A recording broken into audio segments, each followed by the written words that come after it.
Hello and welcome to the Lads Talk podcast. It has been a very long time since you last heard from us, but we are back, bigger, better than ever, starting the year off 2025 with a huge set of videos for you guys, lots of content coming your way. Make sure you are subscribed, make sure you are always commenting, liking and sharing the videos. Keep up with us on all the social medias, which you'll find down in the description below. Today's episode is a little bit different. Where we go into a conversation with a UK lawyer or solicitor. He graduated from the famous Cambridge University in the UK. He was formerly a forensic accountant and also a financial consultant. We hope you haven't waited too long for us. Since you're already there, just type a quick hi in the comments. And without further ado, enjoy the video. Hello and welcome to the Lads Talk podcast. Hope you guys have been well. It's been a while since we've posted and I've let my hair grow out very much. Today I'm joined with our special guest, Shorof Uddin, who I will allow to introduce himself shortly. We have not replaced Gareth with our guest. Gareth is here, but he's feeling a little bit under the weather. Just say hi and then go away, please.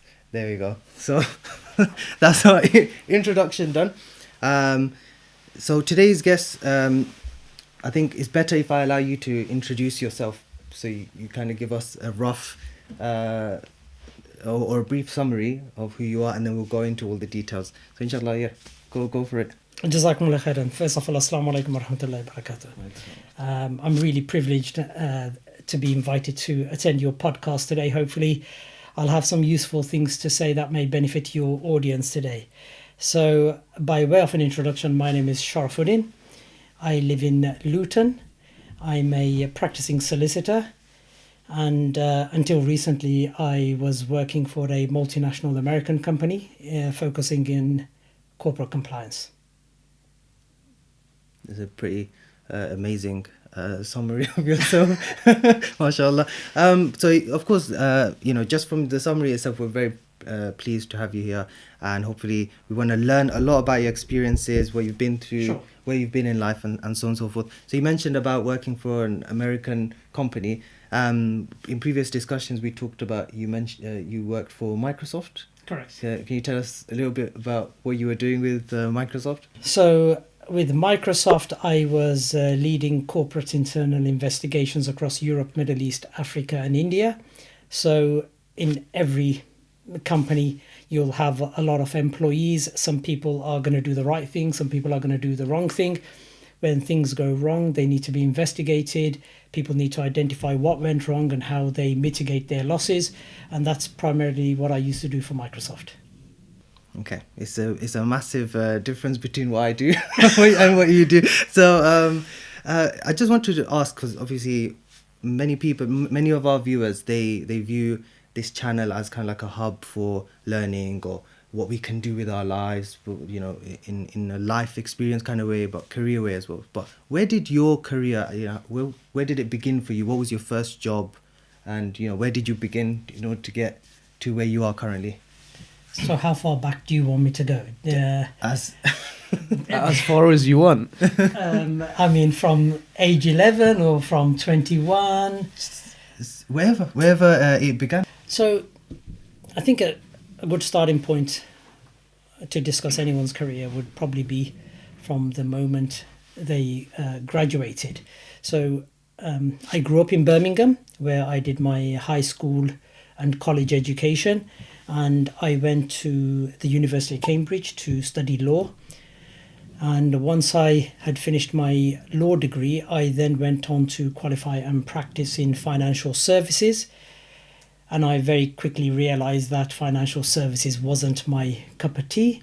And then I moved into accountancy in audit, did auditing for a short period of time. And Sorry to interrupt you. Sure. What is auditing? I hear this like words that people say, I audit, I'm an auditor. Like, Sure. I just want to understand what that is. So companies, especially public limited companies or limited companies, they produce financial accounts, financial statements, and they need to be tested, they need to be verified. So auditors normally go in and test the accuracy of those financial statements. So there's various methodologies to determine whether the assets and the liabilities that have been documented in financial statements are accurate and whether the company will be a going concern, i.e. able to survive for the next 12 months. Oh, okay, now I understand. All right, thank you. So I did auditing for a short period of time, and then I went into what's called forensic accounting, which is slightly different to auditing. So forensic accounting is actually really scrutinizing financial records, documents, to get to the truth. Normally you're investigating some sort of fraud, and people will create documents to create a picture as though everything is right, and you're really digging deep to get to the truth, to unveil the mask.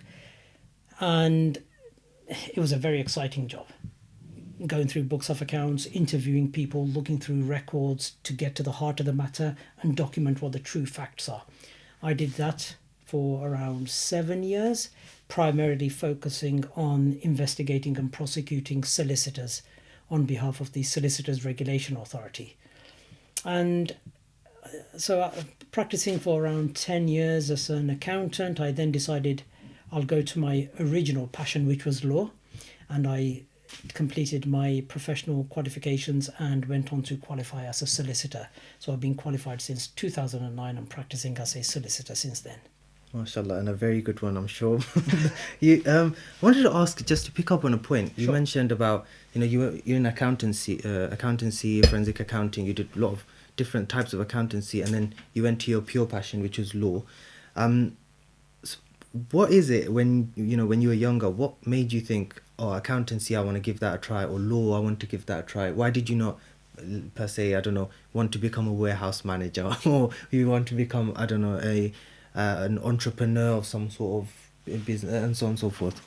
What's the main drive? So I knew from a very early age that I had a passion for law and that I did want to become a lawyer. Growing up in the 1980s, early 90s, our community was first, second, third generation migrants, and predominantly our community were engaged in the restaurant trade. So back then the push was everyone wanted to finish school as quickly as possible and go and open a restaurant. That was the dream, and we all worked in restaurants as youngsters, and we were able to see a lot of people be very successful. You could see their new cars, you can see them buy houses, so you knew they were being very successful. But that wasn't where I wanted to be. I wanted to break out of the what would be the norm for the Bangladeshi community and go and do something different. So when I was going to university, it was at a time when the vast majority of people that I went to school with did not go on to do a degree. I was probably one of 2 or 3 people from my community who went on to complete a degree. So I knew I didn't want to be like everyone else. I knew there was more that I can do with my life, and I made that decision that it doesn't matter what it takes. I know there's hard work ahead of me. I know there's challenging times ahead of me. I know there's going to be many obstacles, but I'm prepared to kind of face up to all that and to give it a go and try to achieve something with my life. So I went to university and I've completed a bachelor's degree in civil engineering. But now, obviously, after finishing uni, now I've realised that I don't want to go down that career path and I want to go somewhere else. So what would your advice be to young people that are going to start university soon or that have already started? Or like Gareth, I've taken a degree but want to do something different. Sure. So many people who become lawyers do not do a law degree. They may do a history degree or some other degree. Many people who become accountants don't necessarily do an accounting degree. They may do a maths degree, or indeed maybe another humanities degree or science degree, whatever it may be.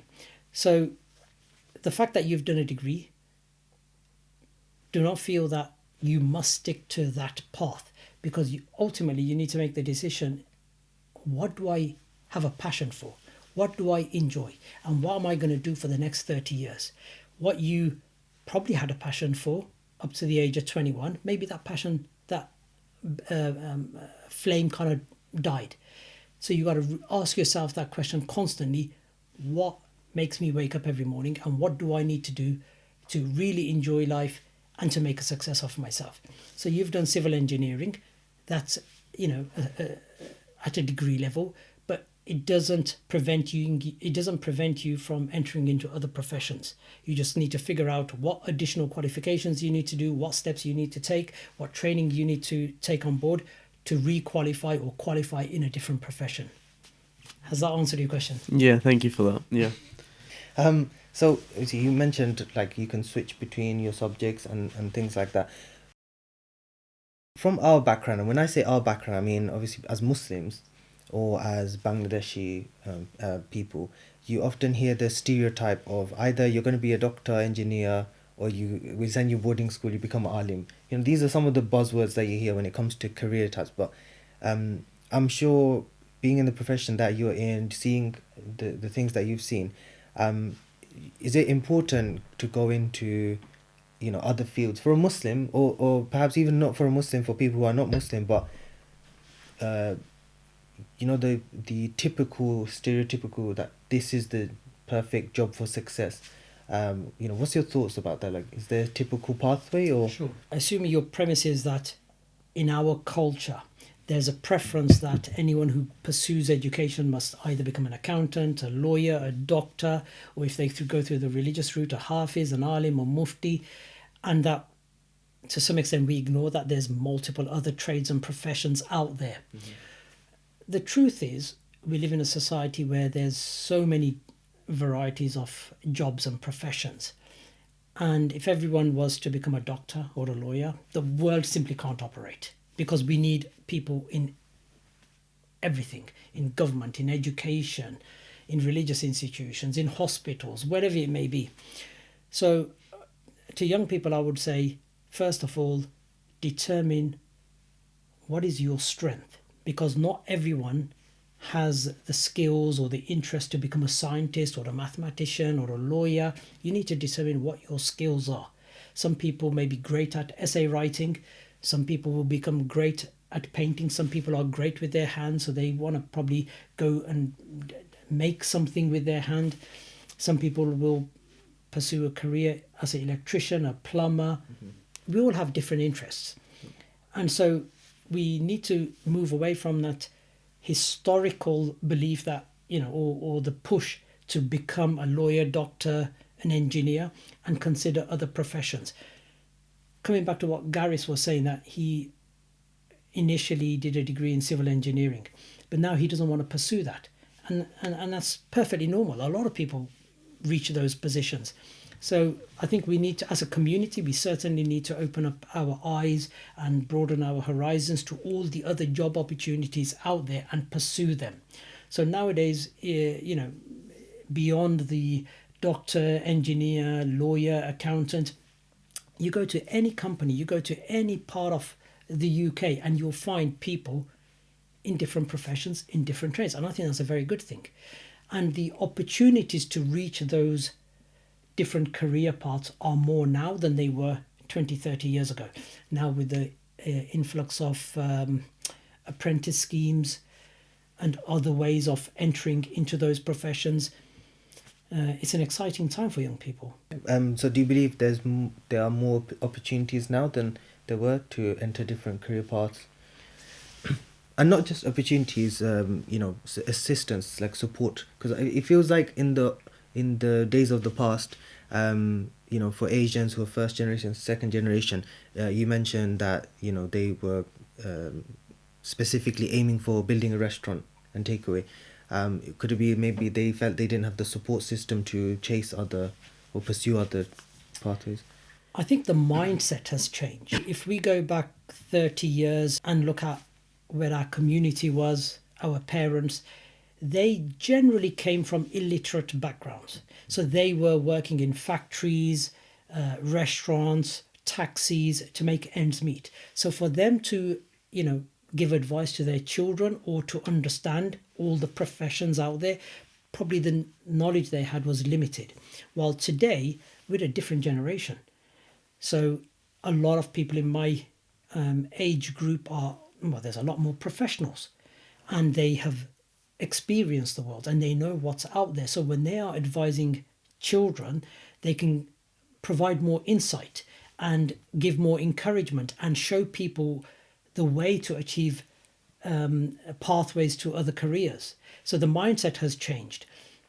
Also, I think there is a greater desire for young people to kind of pursue something, while historically, I think, certainly in my age group, people just wanted to get into the restaurant trade. It was a quick way to make money. It was an easy way to make money, and people just rushed into it. While today, people are thinking about it more. People are thinking about how they want to plan their lives, their careers, what they want to achieve. People are thinking about it more and pursuing multiple different careers, not just the traditional ones. Absolutely. And people are also trying to move away from traditional websites. Our sponsor for today, Web Dev Lab, is here to help you do just that. So if you'd like to work on web design, web development, SEO and other strategies for your business, click the link in today's description, get in touch with Web Dev Lab, and you'll be on your way to advancing your business in no time.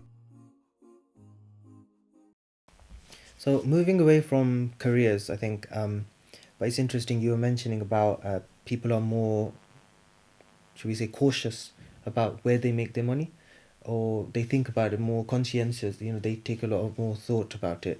So what do you think about, you see adverts everywhere, or on Instagram or TikTok or YouTube, you see make quick money, how to get rich quickly, these kind of what do you call them, what was the term, these kind of methods that are promoted, or you can get rich quick kind of thing. What do you think of people who think, I want to get rich quickly, that kind of mindset, who hold that kind of mindset? There's two things to consider. One, certainly for me as a Muslim, the first question must be, is it halal? So it doesn't matter how you make your money, it has to be halal. Whether it's quick or a painful way, it has to be halal. That's a starting point. Second thing is, you ask most people about get rich quick schemes. There isn't a quick get rich scheme out there. Everything requires hard work. Takes you time to invest money, learn your trade, learn your profession. I know the schemes that you are talking about that you'll see on social media. It's best to avoid them. Try and find a way for you to learn some new skills, gain some knowledge, enter into a trade or a profession, and make your money. So so you mentioned, it takes hard work and things like that. Now, one thing people who are slightly elder, I'm nearly in my 30s, I'm 28, Gareth is, on his way to 30 as well. But as an ex-teacher, I used to work in a high school, and then I was a college lecturer. One thing I noticed is, working hard, it looks difficult, for the newer generation. And in your experience, from the past to now, is there really a shift between, how people say, back in our days, we did things like this. Back in our days, we were not so lazy, we weren't glued to our phones. But then there's argument, but you were glued to newspapers or radio or whatever. But what was your experience? What's your thought on how the youth used to be before and versus how they are now? So when we talk about hard work, I think most people are prepared to work hard, whether they're working in the fields, growing rice, or whether they're working in a factory, or whether they're doing long shifts in a restaurant or a taxi, or whether they're working in a corporate world. There's no easy solution or a way to avoid hard work. If you want to make a success in anything, not just your career, but in anything, your relationships, your education, your business, whatever, you need to be prepared to work hard, roll your sleeves up and, put the effort in. I think it'd be wrong to say people are lazy today and they worked hard 20, 30, 40 years ago. I don't think that's necessarily true. I think the way our first generation migrants came under the things they put up with and the tolerance they had to have and the sacrifices they had to make were perhaps greater than today, because they didn't have the luxuries or the safety. What do I mean by that? So if we think about the first generation of migrants, like my granddad, he came in the 1950s. He will tell you that he rented a bed, not a room, not a house, a bed, because their purpose of coming to the UK was to generate money to be able to send it back to Bangladesh to feed their family. Not only their family, but their extended family. People were dependent on them. They made huge sacrifices because there were people who didn't really leave their village or their district. So for them to leave their country and migrate to a country which was cold was a huge, huge sacrifice.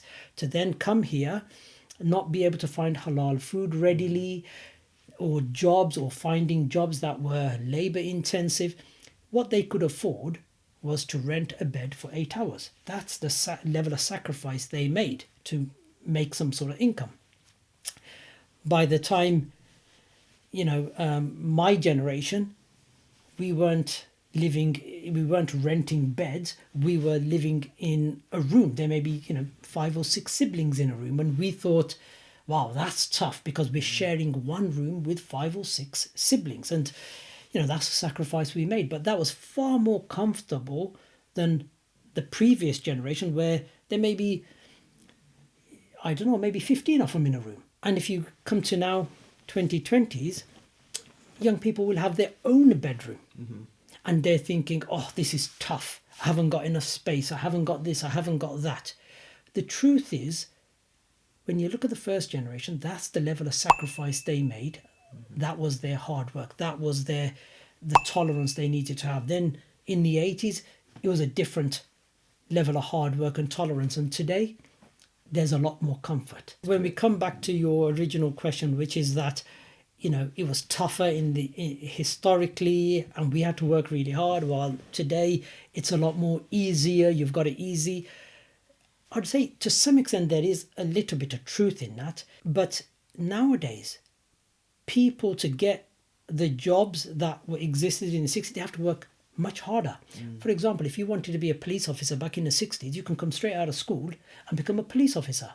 Today, you probably need a degree just to get the same job. The number of people who applied for a particular job 50 years ago would probably be a lot less than now.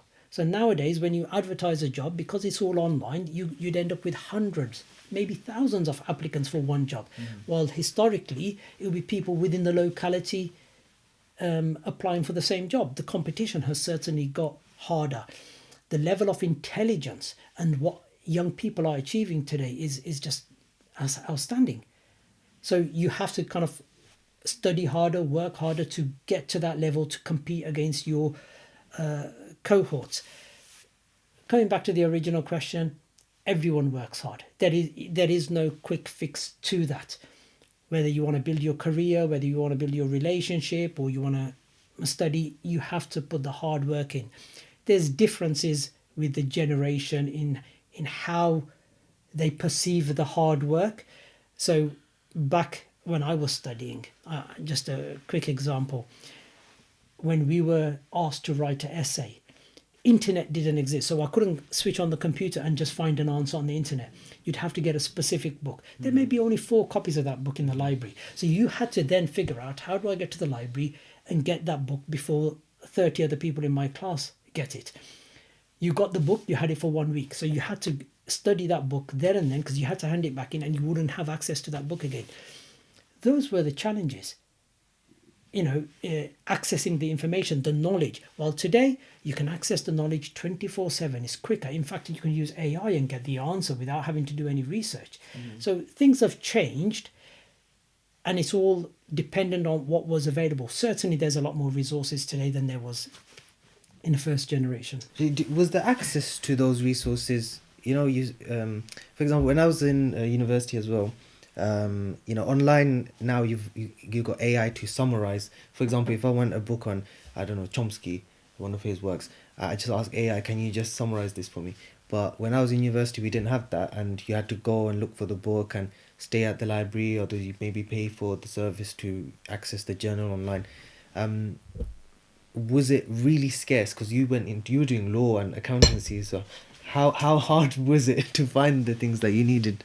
We studied at a time just when computers was coming into existence, internet was coming into existence, emails was something new.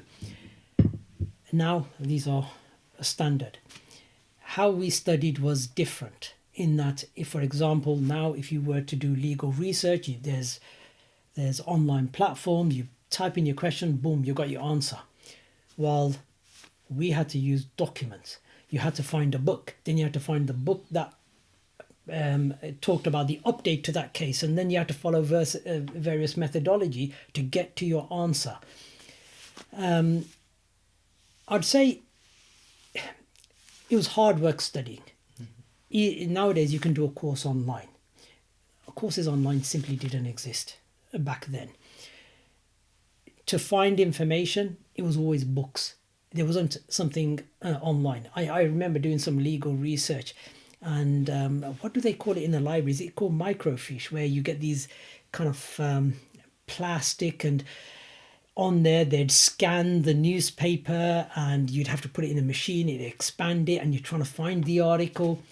This is way before you guys were even born. But we are talking about, kind of like, I'm sure it's called microfiche. I'll have to find out what it's called. But you had to literally sift through tons of documents to try and find what you're looking for. It was a different skill set. It's a lot more easier now. It's a lot more convenient now. But the hard work, you can't escape that. If I have to learn something, I have to put the hard work in. I have to put the hours in. It doesn't matter how much technology you have today, you still have to do the grind. So it's interesting you say that. So there are people, and we've discussed this on a lot of podcasts related to university, do GCSEs matter, etc. And it's interesting because our argument, or some of our arguments, is education the way it used to be. How you mentioned, you have to have the education. Now you have so many pathways. You have apprenticeships. You have university education, and so on and so forth. So a typical argument people make, I'm sure we've made something similar, but we said, you don't need a degree anymore, or you can do just as good with an apprenticeship, or you should just start your own thing, your own business. So if we were to summarize, I know it's difficult because education is very broad. Education comes in a lot of different dynamics and ways. If you were to summarize education, and how should we approach education now? Couple of things on education. One is there's a time and place for education. Secondly, it's for your benefit. Third thing, nobody can take it away from you. So for young people, if you are going to high school between the ages of 11 and 16, this is your moment for education. This is when you focus on education. You focus on studying to get the best result you can for your GCSE.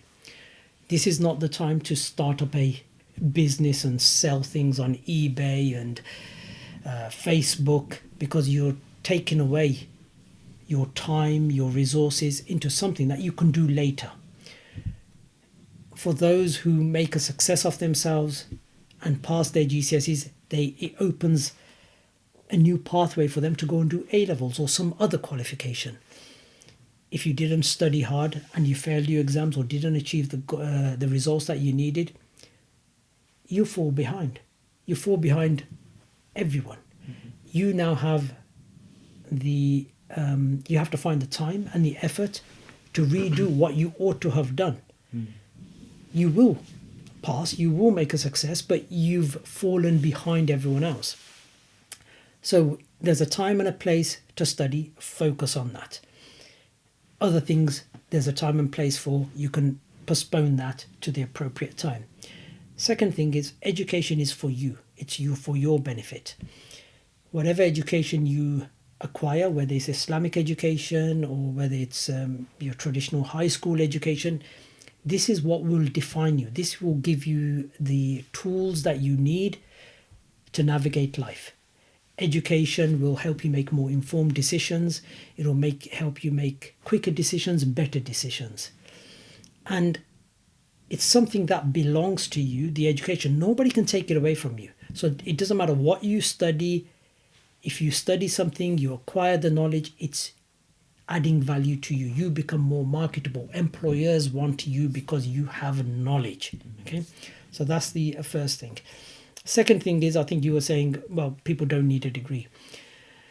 The truth is, if you have the opportunity to pursue education, do so. I understand there's a cost to it. Not everyone can afford to get an education. If you can and you have the opportunity, go for education. However, nowadays there's a lot more opportunities coming out, and I absolutely love the apprentice programs that have come through, where employers are taking in young people, providing them with a job and income, and also paying for their studies. It's hard work because they're having to do the study and work at the same time, but it's a good thing for people who probably want to go into work straight away, or who want to go into a trade like plumbing, electrician. You have to do your education, your training in college, but you also do the practical at the same time. So you're learning on the job as well. And nowadays, I think even the traditional professions, your accountancy, your solicitors, apprentice schemes are coming through. I know the big law firms, the big accountancy firms, big banks, they're all offering apprentice schemes because they see the value. They get the young people in, they train them, they pay them a salary, they pay for their education, and it's working in favor of the employer. And there's a lot of great schemes out there. Highly competitive, but something worth pursuing. So we've gone over quite a lot of, shall we say, expectations, or not expectations, kind of routes that we can expect to take, or young people can expect to take. But there's still kind of, in the Asian side of things, I'm not sure about other cultures, but in the Asian side of things, there are parental expectations. You know, people watching, some maybe in secondary, some maybe in college, university right now. I know one student of mine watches, and he's about to finish university this year, and he's currently in discussions with his parents about what's the next step for him. So what it's more so, I'm sure I was discussing with my student, and he's sure of what he wants to do. He wants to go into teaching, or he wants to go into computer science and whatnot. But when he discusses with his parents, that's where the disconnect happens. So for the parents perhaps watching or expecting, what do you think is a healthy expectation from your children? Because parents do have that, I want them to have a better life than me, or have a good life or a healthy life. So what would your advice, or kind of, what would your discussion be towards those parents, just to give them a bit of healthy expectations from their children? I think as parents, we need to be cautious about our expectations, because in one way we're trying to encourage them, but if we push it too far, we can cause damage. So we need to be a little cautious about that. I think it's really important to recognize somebody can have 2, 3, 4, 5 kids. All of them are going to be different. They're not going to be the same. It's not to say that an apple grows from an apple tree. Yeah. A doctor isn't going to be born out of two parents who are doctors. It doesn't work like that.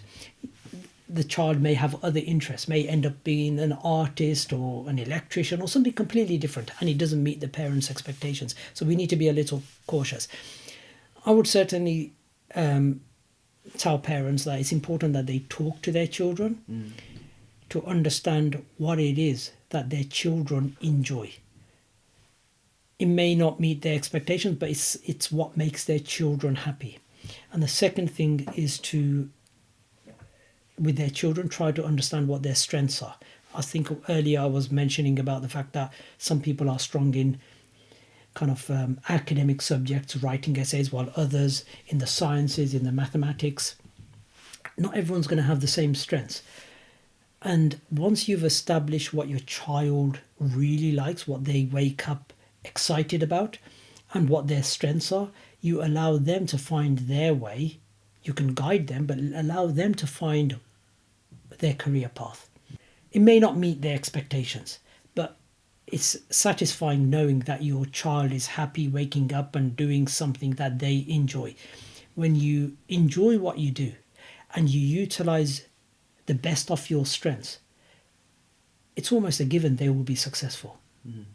I hope that's answered your question. Yeah, no, that's a good answer. I think the discussion is because, like I mentioned my student, but also in parent evenings, parent discussions, this is just, you hear it all the time. Oh, he doesn't do this. I want him to study maths more, even though his child is, perhaps bottom set for maths. And it's just bridging that gap between what to expect and what the reality really will be.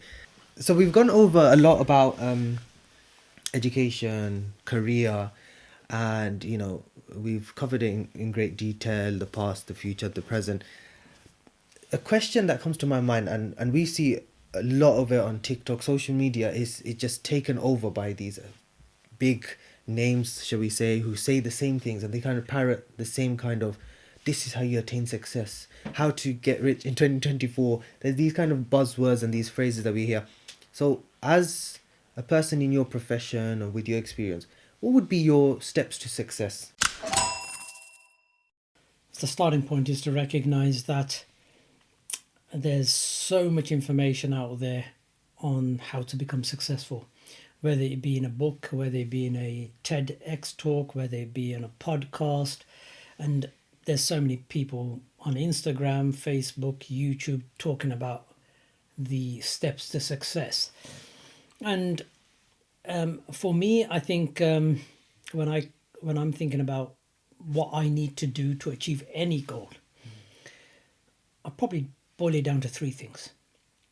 And if I apply that to any project or anything I want to achieve, inshallah, it'll get me to the end result.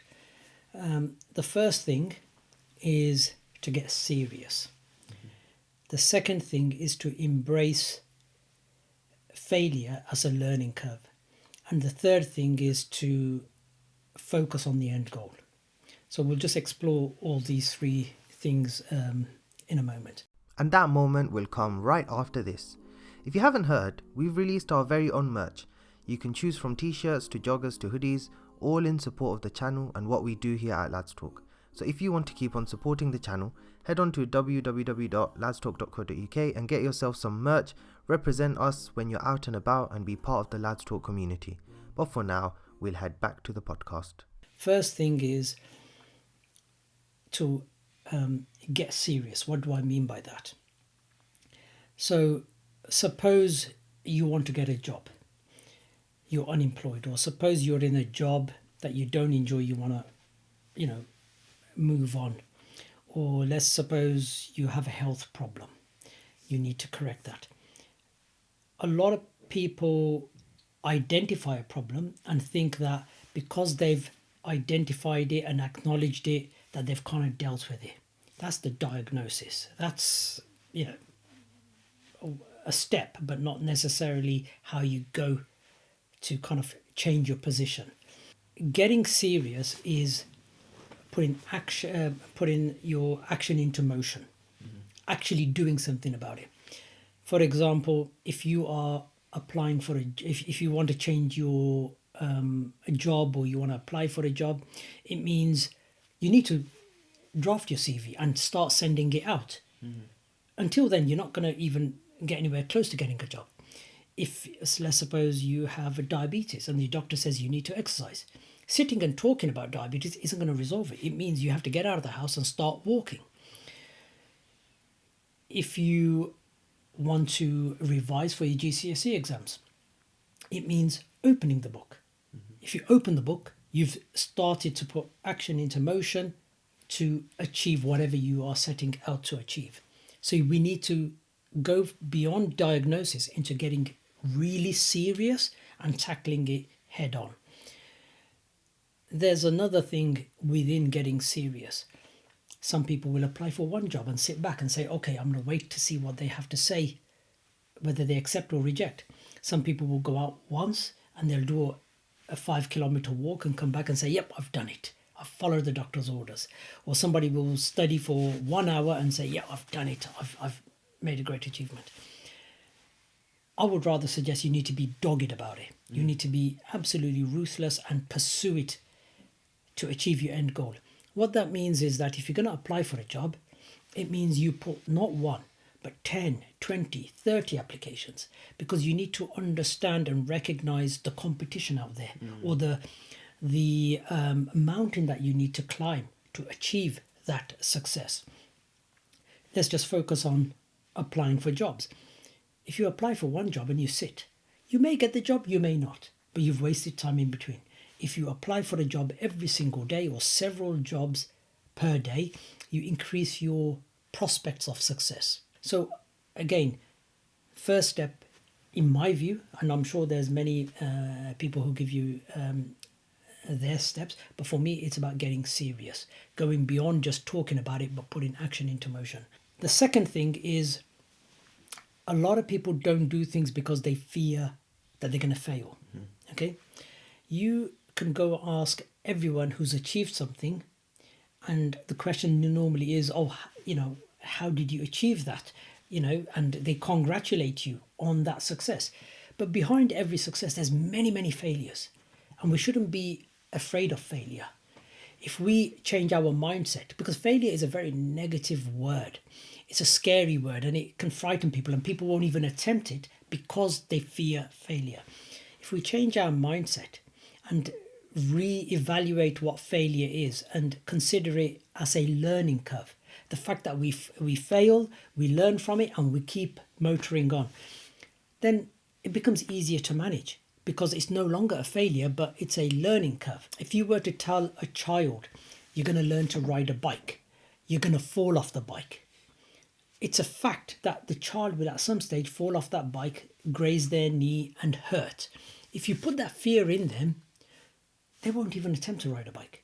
But if you say to them, yes, you did fall, but now you know why you fell, because you were imbalanced or whatever it may be, they learn from it, they don't make that mistake again. Same with any career or any education or whatever field. You are going to make mistakes, but you don't let that mistake stop you pursuing your end goal. The third thing is to keep a focus on the end goal itself. You see, it's a long journey. It's a hard journey. Your circumstances will change. There will be obstacles in the way. It's never an easy, straight path. You may be studying, but suddenly you fall ill, or you may be, in something else, and something else comes to kind of stop you achieving your goal. But you must always keep an eye on your end goal and pursue it, irrespective of what the obstacles are. For example, if somebody wants to qualify as a lawyer, it's a long process. It's a very competitive process. It may well be that they've done their law degree, they've done the legal practice course, they're struggling to get a training contract, so they take a job as a caseworker. Okay, it's a stepping stone towards their end goal of becoming a lawyer. If they find that job very comfortable and say, okay, I'm here, I like this job, I'm going to keep this job, and they don't keep an eye on their end goal, which is to qualify as a lawyer, they'll never become a lawyer. They won't be a solicitor, because they found something comfortable and they don't want to take themselves out of that comfort to get to the end goal. So always keep an eye on your end goal. Don't settle for something less. Irrespective of the challenges, figure a way out of that obstacle. You will find a way out. It may be more hard work than you anticipate. It may take you longer than you had anticipated. It may cost you more than you had budgeted. But ultimately, you will achieve your goal. Hope that's answered your question. It has answered. So I need to get serious. And then after I get serious, I must acknowledge and accept some failures, and then embrace failure as a learning curve. Embrace it as a learning curve. And the final one is to make sure I stick to my end goal. Yeah. Keep your eye on the end goal. Yeah. Okay, mashallah. So that's good. I think that's really good advice to kind of attain success. So since you know the steps of success, I have to ask you, do you feel, or do you consider yourself a successful person, or, as they say, have you made it in life? Is that something that you'd say for yourself, or? That's a difficult question to answer, because for different people, success means different things. The measure of success. How do you define success and how do you measure success?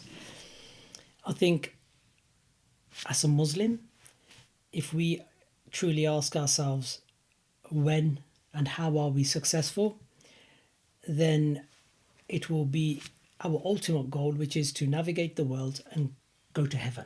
Okay? So if you ask any Muslim, are you a success? Have you made it? They probably will answer no, because they don't know.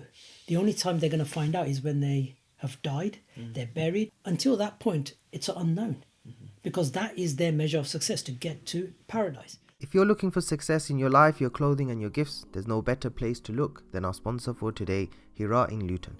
They offer a massive selection of perfumes, gifts, books and clothing, all to help you navigate your way through Islamic affairs and helping you live an Islamic lifestyle.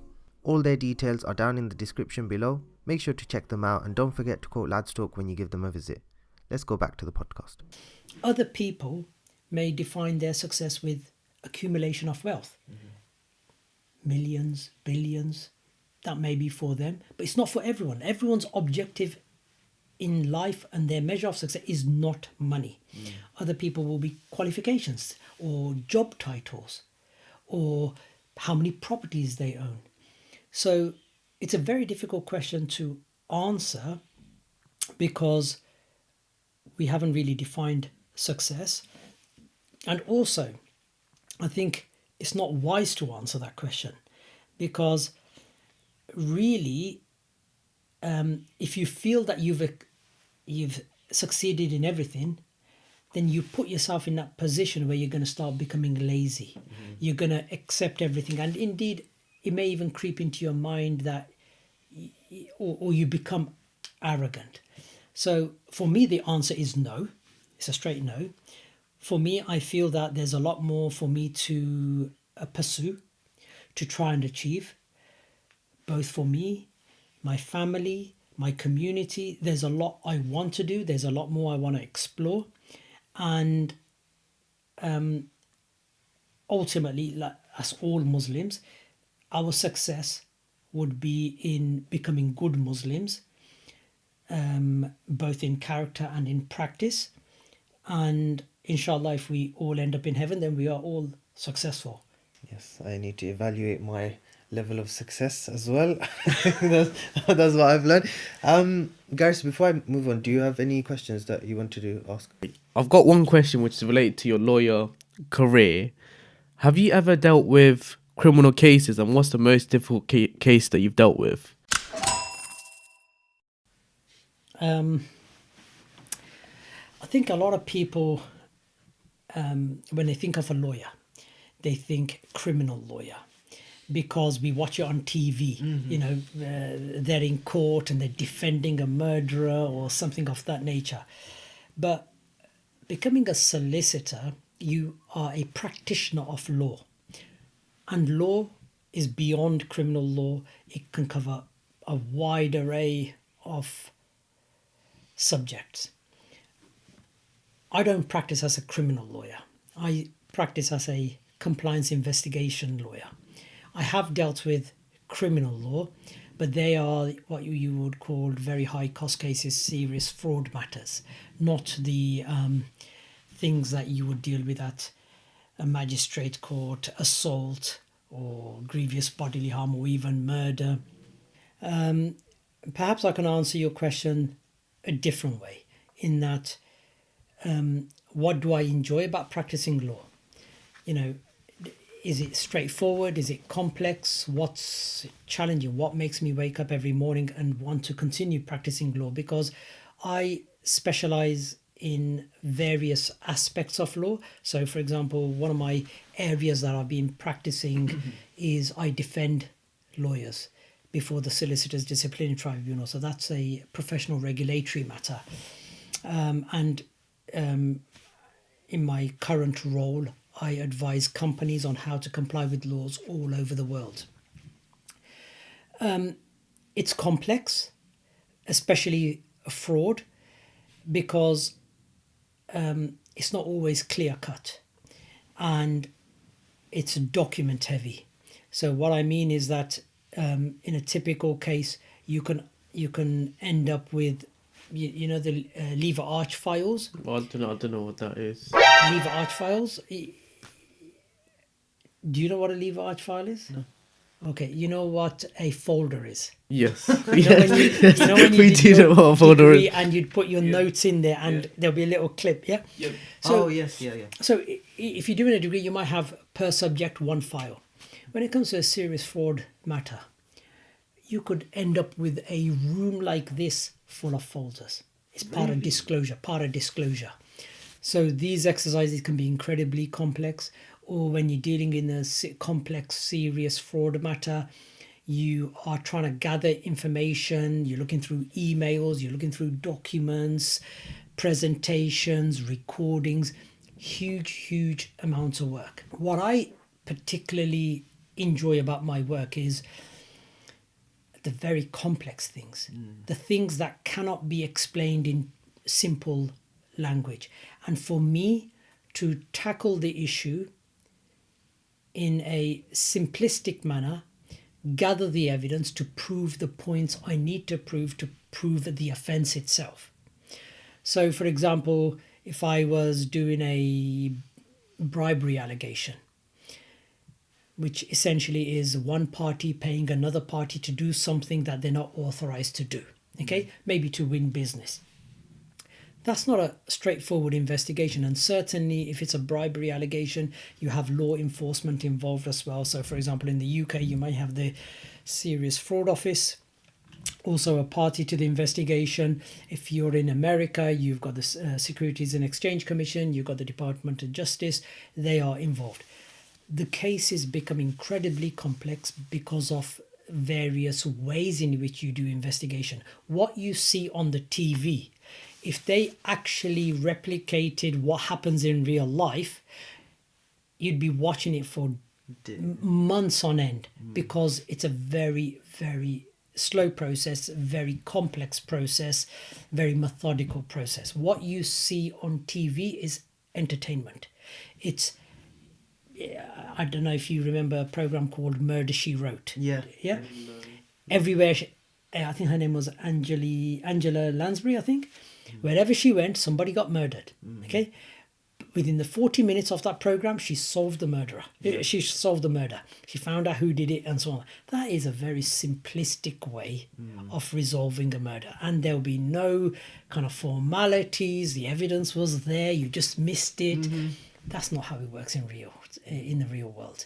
Incredibly complex. One of the biggest cases I did. Many of my cases did end up in the news.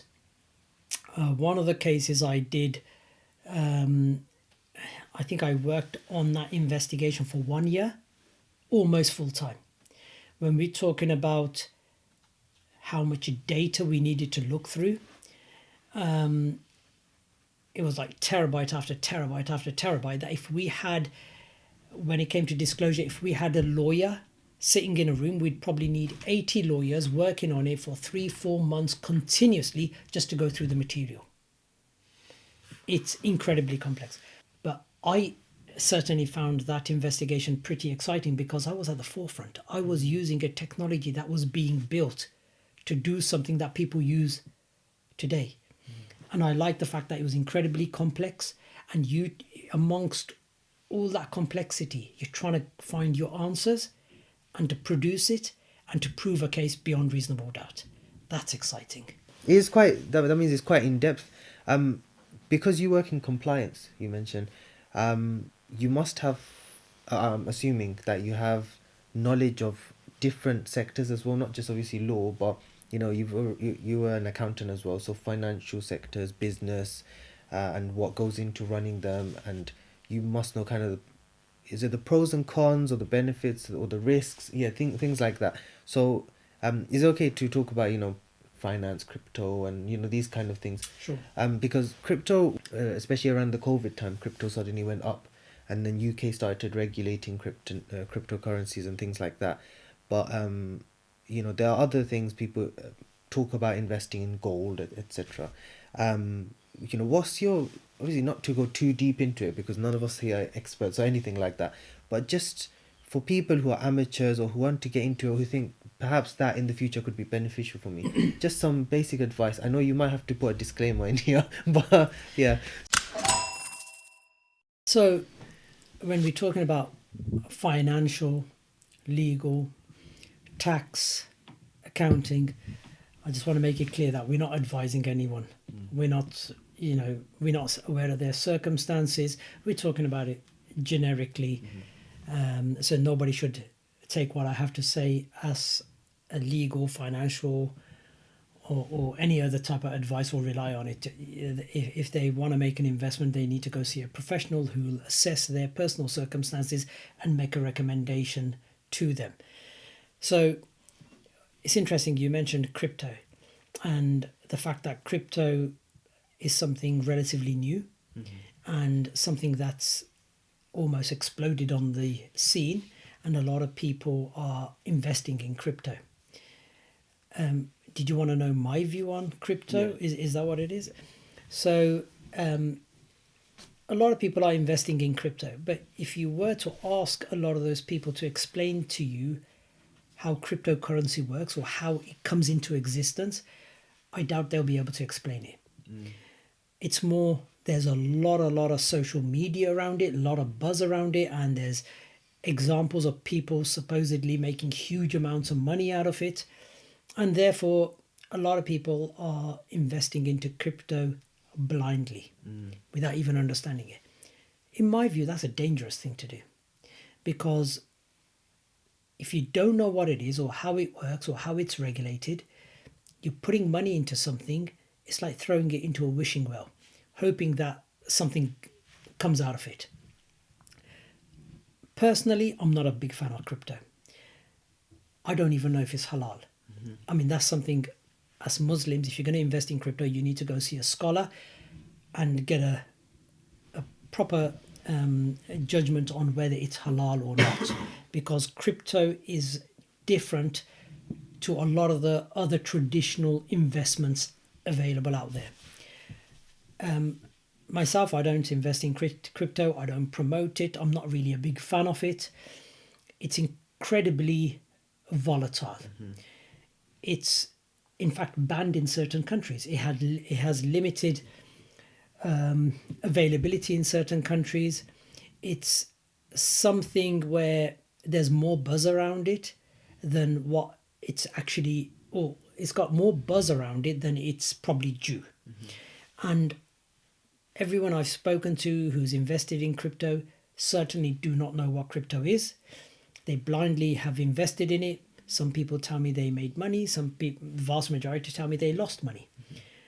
I think when you read about crypto, you'll discover that there's maybe 2,500 to 5,000 different types of cryptocurrency, and everyone's heard of Bitcoin, and Bitcoin's gone through the roof, and everyone wants to cash in on this success story. Each must decide whether it's a good investment for them. They need to understand it. They need to assess their risk profile. They need to understand how much they're prepared to risk, whether they can afford to lose the money. Because, with any investments, your investments can go up, your investments can go down. But when we live in a society where there's multiple places where we can invest, and certainly halal investments, crypto doesn't really rank high in my list. So what would be perhaps a healthier alternative, especially for Muslims?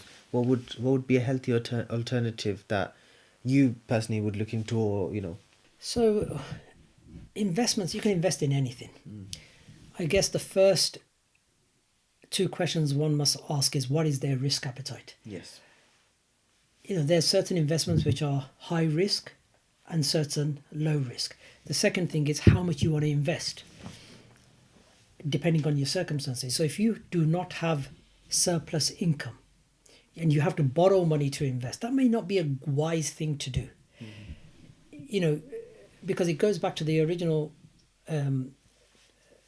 caveat, which is that your investment can go up, it can go down, meaning you can lose all of it.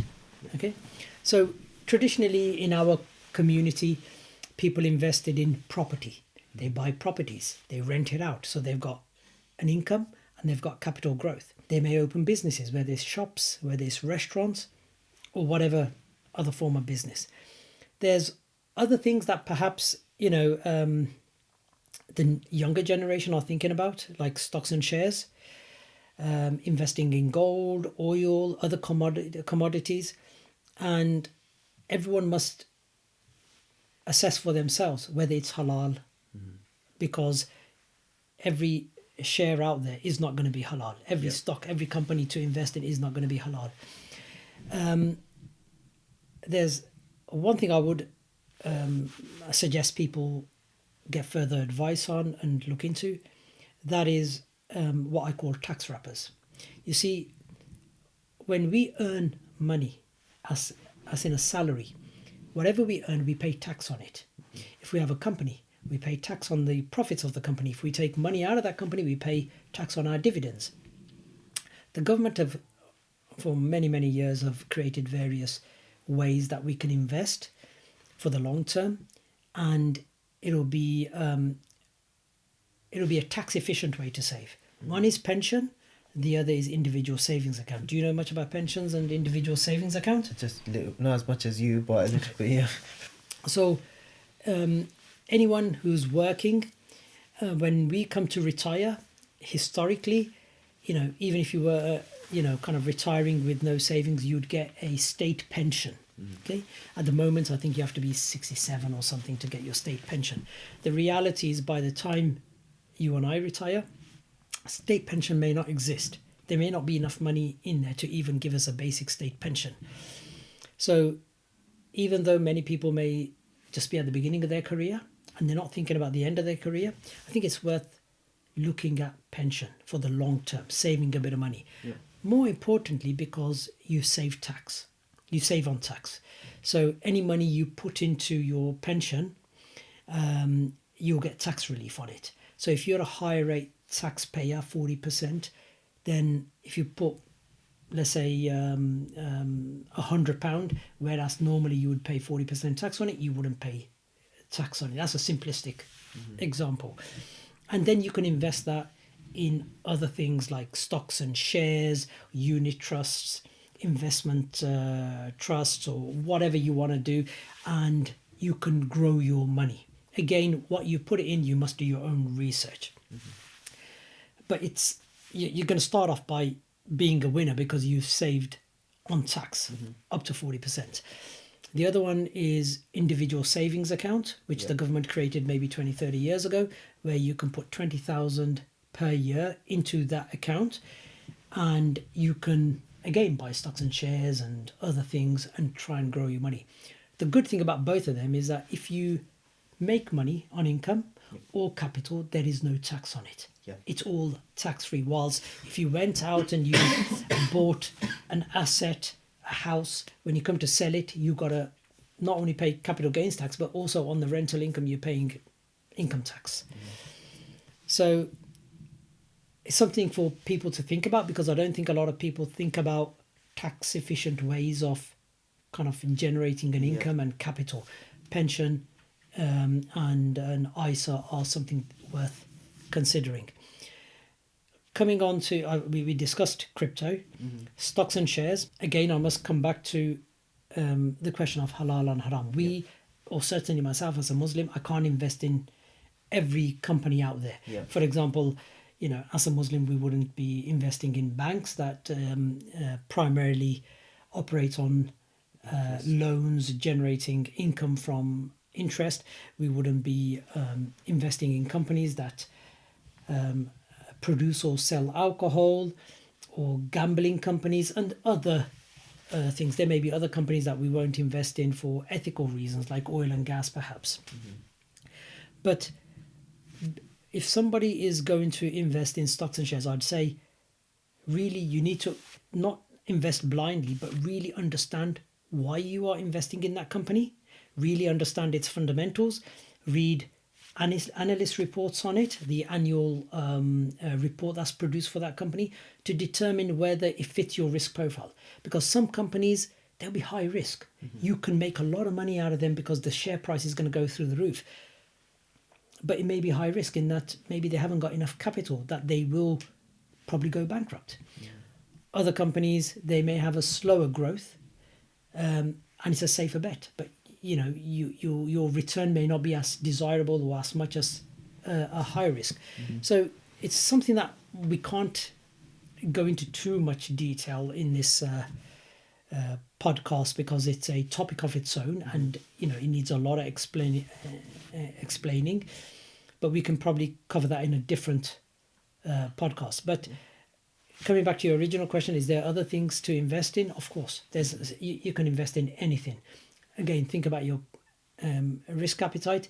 Think about the money you want to invest and how dependent you are on it, especially if you were to lose it. So I'm coming to my couple of final questions for you.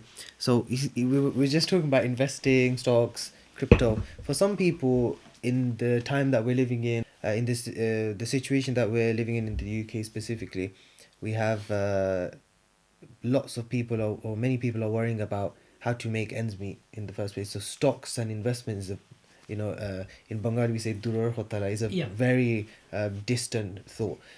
For people who are just trying to manage their regular salary, their regular money, they're not really interested in investing. They're okay just to look after their family. That's their investment, really. How would you perhaps what kind of guidance could you offer regarding how they should manage their salary or split their salary? Manage their finances. Exactly. It depends on personal circumstances, how much money they have, how much outgoings they have. So, it's difficult to advise anyone without looking at their personal circumstances. Typically, as a kind of broad stroke, I'd say 1/3 of your salary, if you can carve that out as saving, whether you want to put it in a bank account for a rainy day, whether you want to invest it, that may be a good starting point. And then whatever you've got left is the amount on which you're going to live. It may be not great, but if that's your income, then that's your standard of living. Almost another third, so a third you've already put away as saving. A third will probably be your housing cost. If you have a mortgage, if you have a rent, they're not small amounts. A third of that will go into your housing costs. And then you'll have 40% as your living costs to pay your gas, electric, water, council tax, your clothing, your food. There are people who live beyond their means, and therefore they go and they will, take out any credit on credit cards and so on and so forth. That's not recommended, because when you are forced to live off a credit card, you're facing very high levels of interest. You're going to get yourself into more debt, and then simply paying the minimum amount per month isn't solving the problem, because the principal amount is still outstanding. You're just managing a situation by paying the minimum, but you're paying an extortionate amount on the interest rate. So if you find yourself living on a credit card, that's pretty bad situation. So again, answering your question, I'd always recommend anyone, if they got their first job, put money away as saving, as investments, for that money to work for you and generate more income and capital growth for you. 1/3 is your housing cost, and the 40% is your day-to-day living expenses. So what advice would you give to people who feel like they're stuck in a 9-to-5 cycle and they want to escape that? Because there's many people who are okay with their careers to work 9 to 5 and build themselves up. But those people who are working, and some people start having that feeling of, I don't like answering to someone, or I don't like being micromanaged, or I don't like, the stagnancy and this same routine that I have to go through. So, what kind of mentality would you encourage for those people? So, at the end of the day, everyone is responsible for their own destiny, what they want in life. So if you find yourself in a position where you're not happy, you need to reevaluate what you need to do to get yourself out of that situation. So if we go back to the steps of success, you need to start thinking, okay, I have a situation. That's the diagnosis. I don't like my job. You need to apply for a new job. I don't like my job. I'm going to start a business. You need to think it through and put some action into motion to get you out of that situation. Simply identifying the problem doesn't solve the problem. That's great, but it doesn't change anything. So whether it be Garris or anyone else, if they're not happy with their job, you need to start applying for jobs. If you're not happy working for people, then you need to work for yourself. Start a business. Start thinking. Start putting a plan together. Start thinking about how much money you need to invest. Ask yourself, what is my passion? What do I like doing? You know, we were talking about people becoming doctors, lawyers. If that's what you truly want to be, go ahead with it. But if that's not your calling, or if that's not what you find enjoying, perhaps you prefer something completely different. Go after what you enjoy, because the truth is that career is going to be the longest journey that you're going to be on. 30, 40 years. I've been on that journey, and I've learned, in financial services, this wasn't my cup of tea. After a year and a half, I realized, no, this isn't my cup of tea. So I went into accountancy. After about 10 years, I discovered maybe this isn't also my cup of tea. I went into law, and now I've been practicing law for 15 years. I'm taking a little break to determine, what do I want to do with my life? Only I can change my life. And we have to take responsibility for that. We need to think it through, talk about it, that's great, but start putting action into motion to achieve our goals. No, everything you've said today, really, we both, and I'm sure the viewers, really appreciate the advice you've given and the kind of things that we've spoken about, you sharing your experiences. I wanted to ask, is there, without getting too personal or too in-depth, is there perhaps like a personal event or life-changing event, or just something even just to spark it off? Is there something that you saw or, experienced that made you feel like, what, from today onwards, I want to do this, or I want to live my life in this manner, in this way? Is there something that sparked it off, or something you learned, or someone who said something? Many things happened in my life to realize that the only person who can do anything for myself is me, no one else. So I must take responsibility. I must put in the hard work, and I'm not somebody who follows the crowd. If everyone's going in a particular direction, it may suit them, but it may not suit me. I need to figure out what I want to achieve in life, where I want to be, and I need to figure out how I'm going to go there. So with anyone, people have, bad experiences, which gives them that spark to say, enough is enough, I'm going to get out of this, and I'm going to change things. It's not something you're necessarily born with. It's something you must find within yourself.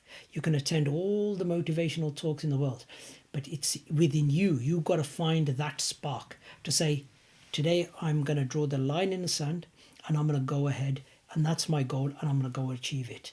So I hope that's answered your question. No, it most definitely has. I think it's important to hear that for ourselves. I'm sure like people read it in books or see it in motivational, inspirational posts and things like that, but it's nice from your experience to know that that's where it kind of began, and that's your motivation or inspiration for today. But Jazakallah, that's all the questions we have today. Or am I lying? I think we have time for a few more questions. Sure. So I've put 4 guest episodes, what we want to do. We didn't do it with our last guest, we should have.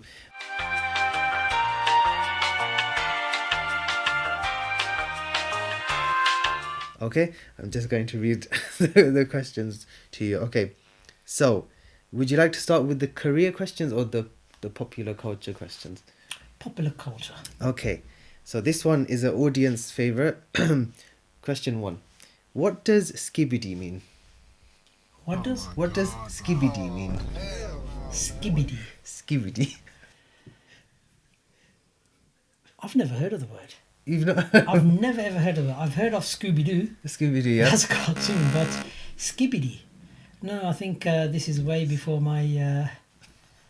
Oh wait, after your time. way after, yeah. Okay, when I was researching this question, because there's intense research going on, of course, this question, honestly, I had to look up the answer because I hear this all the time. So, Skibidi. So it's a slang word. It's a slang word, yeah. For the millennials, I assume. Whatever the latest generation, is it Z or Alpha or what? I have no idea, but Skibidi is not in my vocabulary. No. I don't think I've ever heard anyone use the word. Would you ever use Skibidi in court, perhaps? No. Skibidi apparently means cool, or it can mean bad. So it's kind of like sick. You know when people say sick. Okay. Okay. Okay. So all right. And again, sick means vomit. Vomit. So let's go to question 2. So for question 2, I want you to hopefully translate the following sentence. You have W rizz. You have? W rizz. You have W rizz. W rizz. I have no idea. So it means you have. Rizz means you have charm. You possess charm. Okay. W rizz means you are extremely successful at being charming. Okay. So it's the evolution of language is quite. Okay. Perhaps I should have started with easier questions. No, I think it's fine, but clearly there's a generational gap. yes. So I had to look up the meanings, and I've just left that generation. You know. So this one's a slightly easier one. Which country won the football Euro 2024 Cup? Oh, Euro 2024. So this year's. Was it Portugal? The Euro this year. Who won it? Let me think. Do you watch football? Yeah, I do. Who won Euro? I have no idea. I forgot. It was Spain. Oh, yes. so. Okay. Oh, actually, I was going to say France, but then I was absolutely sure it wasn't France. I'm not gonna lie. I don't know why. I was thinking Italy. That's 2020. Oh, That's from goodness. 2020. So none of us have Skibidi Rizz. The fourth question is: what does the acronym SMH mean? SMH. Yeah, SMH. Is this, again, a millennial thing? It's a millennial thing. And text speech. Okay, I've never used those initials. I mean, I barely know what LOL means, so you've lost me. So SMH is shake my head. Shows Okay. disagreement, and disappointment. Like you're probably So disappointed all in me. these right questions now. are making me look like a dinosaur, correct? That's fine. I don't feel bad about it. I mean...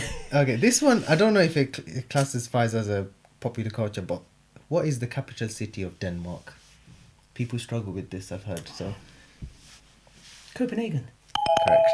So we're getting there now. We're getting 1 point so far. 1 point. Now the 5 questions related to your field of expertise. So which courts are criminal offenders almost always initially tried in?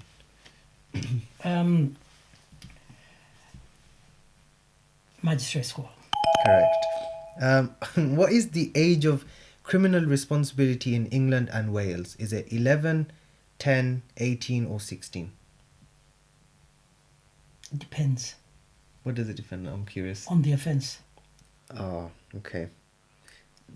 Just give me one answer and I'll see if it's correct. What's the options? So it's 11, 10, 18 or 16. Okay, it's more going to be 10 or 11. I think it may be 10. Correct. So that's 10. Do you know what I'm worried about is I looked up, I'm not a lawyer, or I don't solicitor, so I'm going off what I've read off the internet. And for the final question, which of the following people would be allowed to serve in a jury in a criminal trial? Is it number 1, a 17-year-old? Number 2, the mother of the defendant? Number 3, a man who's been imprisoned for 6 years for a criminal offence? Or number 4, a woman who has been detained for 24 hours for a criminal offence? Last one? That is correct. Congratulations. What was the last option? A woman who's been detained for 24 hours for a criminal offence. She's allowed to be on a jury. And with that, Brother Shorof Uddin becomes the first guest to make Lads Talk history with 4 points in the guest quiz. We will probably find an appropriate name for this quiz later on, but congratulations with your 4 points. It has truly been an honour. Well, thank you guys for watching, and we hope you enjoyed our special guest. Thank you and Jazakallah to Brother Shorof Uddin, who has definitely educated us and given us a lot of insight into life as we know it. But some insight for you is if you want to learn some more things like this, you want to benefit, you want to expand your knowledge and your horizons and learn and gain more experiences in your life, then definitely subscribe to the channel. Leave a comment on what you thought, any messages you want us to share, and of course like the video, share with others who you think it might benefit. But until next time, thank you for watching and